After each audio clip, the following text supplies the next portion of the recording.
I spent years caring for my mother-in-law, but at her daughter's engagement, she erased my efforts. So I gave them the perfect wedding gift. Mother-in-law moved back for good. I, female 45, have been married for the last 10 years to my husband, Antoine, male 40, who is originally from France. He has moved to the United States for work.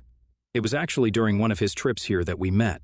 However, Antoine's mom, Marie, female 65, has constantly been hovering over Antoine and by extension our relationship. However, there is quite a close bond between her and her kids, so I do get why she's so attached.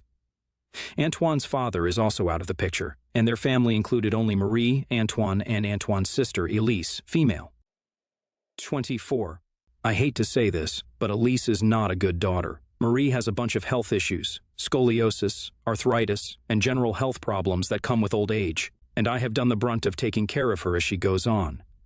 For the first 5 years of our marriage, I often used to travel to France with Antoine to take care of Marie in Lyon, even though her own daughter lived in Paris. Thankfully, I was able to manage this, as my work is remote, but it was still quite a task to pull off. Marie was always grateful to me for the effort I put in, but at the end of the day, she also used to call Elise her rock for dropping in a car like once a week. It was quite annoying, but I wasn't 100% in on their family dynamics and didn't want to comment on something that I wasn't familiar with. Eventually, it did get to a point where it was getting financially and emotionally draining for us to keep constantly traveling to France. Hubby and I sat down and weighed out our options. We could either ask mother-in-law to come live with us in the States, or we could ask Elise to at least take a more active role in taking care of her mother. When we called Elise and proposed this, she said that she was independent and enjoying her life, and that it wouldn't be a big deal for her mom to move to the US. She was dodging responsibility and making us out to be the villain by asking us to discuss this with Marie privately. I remember her saying something like, "Mama would not care. She is healthy anyways, besides a little pain is normal in old age." No? That comment alone perfectly puts into perspective how out of touch Elise was with her mother. I was the one who was checking in with mother-in-law about her weekly appointments, and whenever I was in France, I accompanied her on certain physiotherapy sessions to make her feel safe. Elise, she started calling once a week and doing the bare minimum. Anyways, we had to bite the bullet and ask mother-in-law to move to the States, and she was dead set against the idea. At first, she said that she wasn't interested in leaving behind her culture, and next, she tried to claim that she was perfectly fine living alone in Lyon. It took us almost a year for us to convince her to come to the States, and another year to sort out the visa process. Then another before she felt comfortable living with us in New Orleans. It does mean that she has now been living in the States for 5 years and has become well acquainted with the local culture. However, she still finds it a little tough to live here and misses France a lot. I won't lie. I don't blame her for this. During all of this time, the main articles we got from Elise were about her promotions at work, her relationships, and barely any check-ins about how her own mother was doing. About 3 months ago, though, we got a call from Elise that dropped a huge piece of news on us. She was going to get married. This blindsided me and Antoine, but apparently not Marie. The guy had asked for her contact information through Elise and had called her to seek her blessing. Really old-fashioned, I know, but also gentlemanly. Ever since then, he had kept in touch with mother-in-law, his future mother-in-law as well, updating her about French current affairs, the things she was interested in, and more. When we were discussing this guy with Marie, she was talking about him with such warmth that we felt like she had found a second son. I was a little jealous, although I hate to say it. Although my mother-in-law isn't hostile with me and doesn't do crazy things like you see on this site, she has always been a little cold to me. At best, she respects me and has called you to me, but nothing beyond that. Antoine has often spoken to her about it, but she isn't willing to change her behavior, even with the amount of effort I put in through our relationship to keep her healthy. I think a little bit of it has to do with the fact that I am foreign. Despite my best efforts to learn and appreciate her culture, I can even speak French fluently now. Anyways, back to Elise's fiancé, we found out that his name was Jacques, and he was an extremely wealthy banker based out of Paris. Even more exciting, he wanted to pay for all 3 of us to come to France for a month, culminating in an engagement party in the last week of our trip. We landed in Paris and had a really fun trip. Just being in France made Marie 10 times happier than I had ever seen her. On the day of the engagement party, Marie was invited onto the stage to deliver a toast. Clapping and cheering along, I wasn't expecting to hear what she ended up saying at all. Loosely translated from French, Marie threw me under the bus, saying that Elise was the only source of light in her troubling time in the US, and that the only reason she moved was that Antoine and I forced her to go. She didn't mention the countless hours that Antoine and I dedicated to her. Never mind that it was almost like she was making us out to be villains.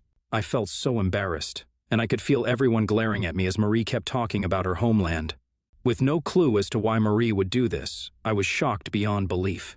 But out of the corner of my eye, I could see Elise looking on in enjoyment. I knew she had to have some contribution to this whole affair. I ended up approaching her after the party and asking her if she had any idea what the whole speech was about. Elise then told me that she had asked mother-in-law to deliver a speech that makes her out to be a family-loving, caring person because Jacques' family appreciated behavior like that. Although she claims that she never told Marie to speak about me so negatively, I'm inclined to believe she was lying to save her skin. Besides, I never saw her stick up for me if that was the case. She admitted to emotionally manipulating her mother by saying that if she didn't deliver this speech, she would be directly responsible for screwing up her one chance at love. After I went back to the hotel, I was livid and spoke to Antoine about it. He's also really pissed, but we really don't know how to get back at Elise. Mother-in-law was manipulated, and there was no point taking it out on her. But Elise deserved to be taken down a peg. There was just a week left before we left her back home, and I decided that I could figure something out by speaking to Jacques. Putting on an act, I asked if Antoine and I could speak to him in private, and I told him that everything mother-in-law said was correct and that we weren't the best for Marie. He clearly had a strong bond with his soon-to-be mother-in-law and was eager to figure out a way to make her feel better. Without skipping a beat, I asked whether he would be comfortable with having Marie moving in. We would continue to support her from the States, and we clearly loved her, but her heart was back home in France. Jacques agreed to this, and I managed to convince him that we should keep this a surprise release until her wedding day. Of course, with the amazing image he had of Elise after mother-in-law's speech, he was inclined to believe she would love this idea. The wedding was a month away, and we spoke to Marie about it after our trip to France ended. She was ecstatic about the idea of going back to France, and the fact that she was being welcomed by her son-in-law made her feel happy. It was kind of cute, I won't lie. Despite her coldness to me, I was fond of her. Elise at this point was the only one in the dark about it. We booked another ticket for her back to Paris on the day before the wedding, and sorted out everything logistically. The flight is tomorrow, and now I've started having doubts about whether what Antoine and I are doing is correct. Reddit, is this a good idea? Update 1. Jacques surprised Elise with the news on the altar, and she called her screaming as soon as she was out of public view. She can't openly say that she dislikes the setup of having her mother live in the same city as her because everyone believes that she should be elated by it.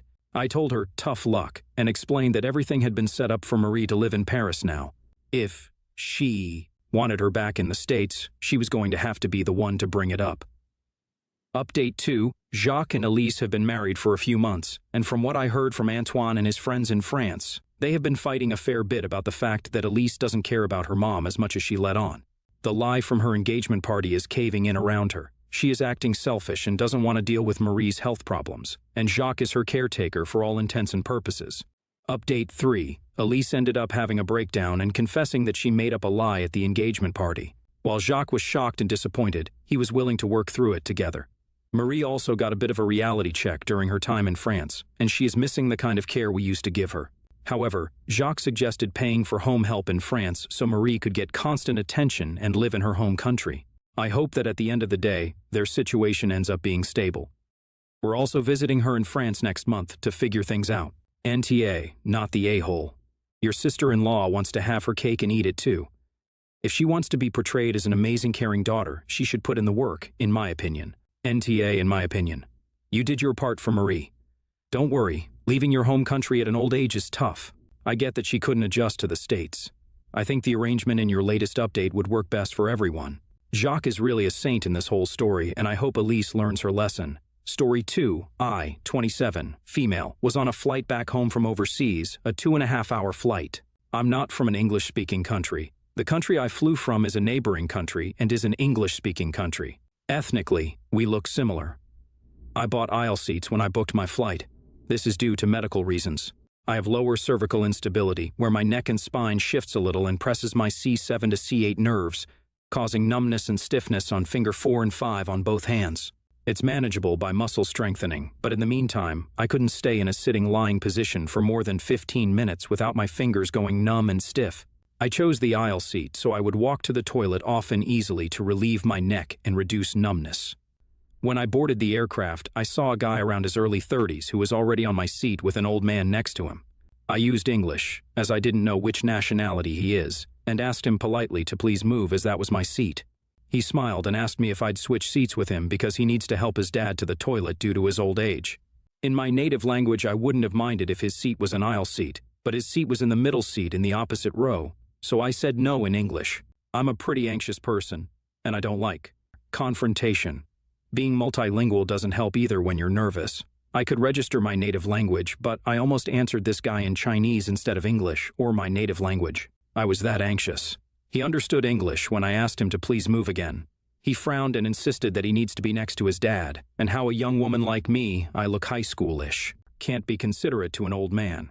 At this point, I was pissed, but also almost took the guy's seat just so I wouldn't block other passengers behind me. Thankfully, one of the stewardesses saw me blocking the way and asked to see our boarding passes. She straight away gave this guy a stern look and asked him to go back to his seat. He tried to argue, but the stewardess asked him to move and gave my seat to me, so he did, unhappily. I thanked the stewardess and got myself comfortable. Then an old lady from my city, because she talked in my native language, offered to switch seats with this guy's dad, so this guy and his dad now sat next to each other in the opposite row. This guy thanked the old lady and said in my native language, "I see all people have more manners. I guess some people are just that heartless." I don't think this guy knew I understood what he said. My English accent is like the neighboring countries. Since I studied and lived there for a few years, so is my overall style. Anyway, pretty much him, the old lady, and some other passengers, old to middle-aged people from my city, chimed in and talked crap about me while I pretended to not understand anything. Am I the a-hole here? Like, seriously, was I the crazy one for wanting to sit at my seat that I'd paid for? Why did so many people on board defend this guy? NTA. I don't know why people now feel so inclined to take other seats when they can pick their seat when buying their ticket. If he really had his father's best intention, he should have kept that in mind when purchasing their ticket seats.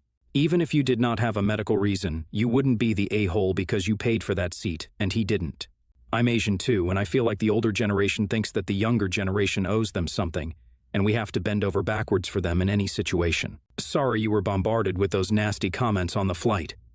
NTA. You booked the seat.